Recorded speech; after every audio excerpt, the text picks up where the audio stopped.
Well, howdy, partner. If you're not from around these parts, welcome, and if you already know my channel, then welcome back. I'm not exactly the most southern sounding person, and I'm not going to talk like this anyway. Hello guys, it's Doc. Welcome back to my channel. First of all, at this point I feel comfortable enough to just show my face. I think that's just fine, especially considering that I have had this channel for over a year. I took a whole year hiatus, yet you guys still watch me, which is something I'm so grateful for. Clap if you care. And I also want to give a special applause for everyone who is still with me here.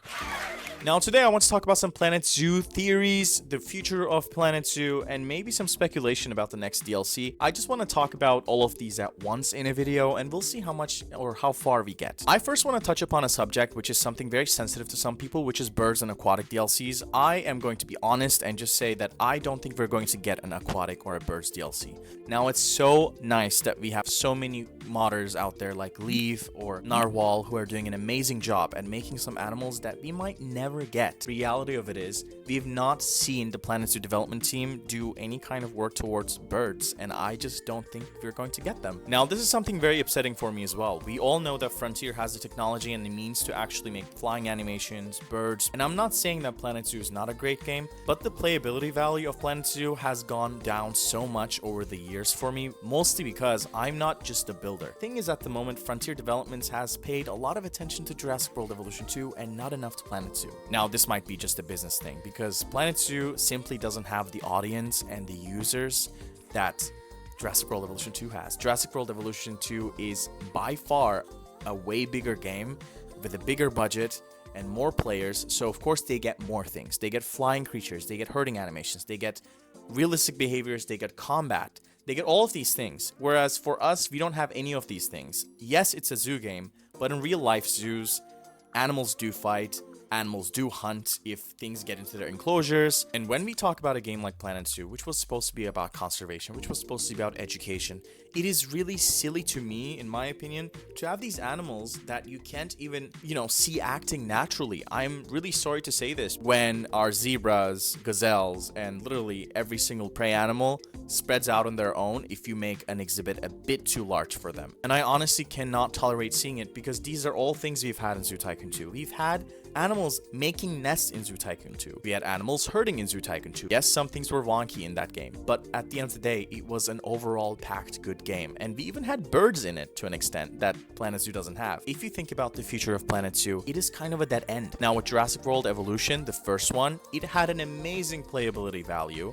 And even before Jurassic World 2 came out, the mods came, the herding animations they added, people were making, and some people still are making documentaries from that game, like nature documentaries. Imagine the possibilities if we could just sit down and make a huge wildlife exhibit with a 4x4 track and we could just record. Imagine the possibilities for Planet Zoo if Planet Zoo devs gave the animals a bit of a rework when it comes to their behavior. So maybe some herding mechanics, maybe some combat that could be toggled on and off. Now, the initial arguments about the combat and animal fighting was that kids might play this game, but I'll be very honest, and I'm also messaging this out to Planet Zoo devs, kids don't and can't play this game. The game is honestly too complicated. Even to make a simple exhibit, the game is too overwhelming for any person under the age of 15 to play.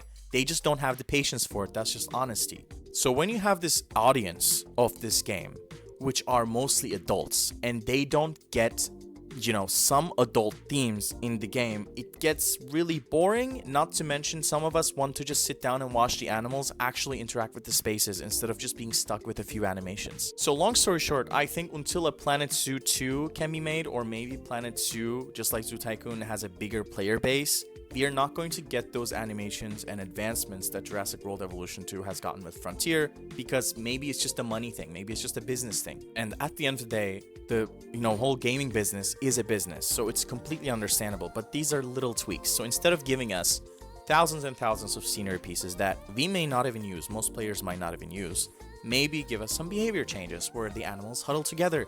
They don't separate into huge enclosures and you can't find where is which animal. Like, I am kind of really sick of not being able to build safari enclosures or 4x4 track enclosures. It's just too difficult. Also, the tracks are too difficult to make.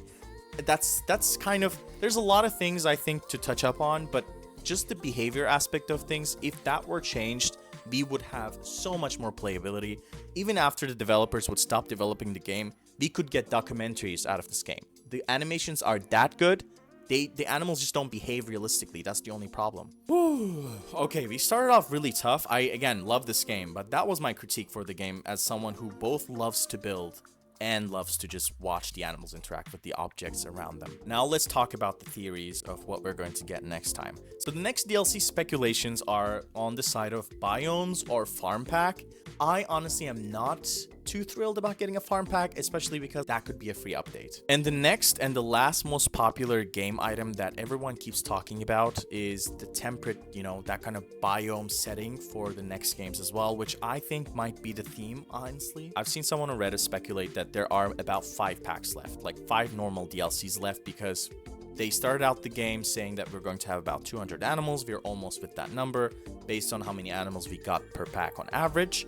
5 more DLCs. And if you get 5 more DLCs, and even one of them was about birds or like even exhibit birds, I think this game would still, without the behavior aspect of things that I talked about, would still be so much more playable. Like, there's so many more possibilities then. And that is all from me today, guys. That's all the speculation critique I wanted to make. I know it's a different format of a video. I'm not doing a speed build. I will try to upload more often from now on, so I'm thinking 3 times a week. I don't know what you guys think about that schedule. The rest will be Twitch streams, I think. And yeah, let me know what you guys think about this video. What are you speculating about? What would you want when it comes to behaviors or scenery items? Do you have any wish lists on your own? Just let me know in the comments down below. And the best thing you could do for us creators here is subscribing and liking the video. So just do those if you like this video, and I'll see you next time. Bye for now.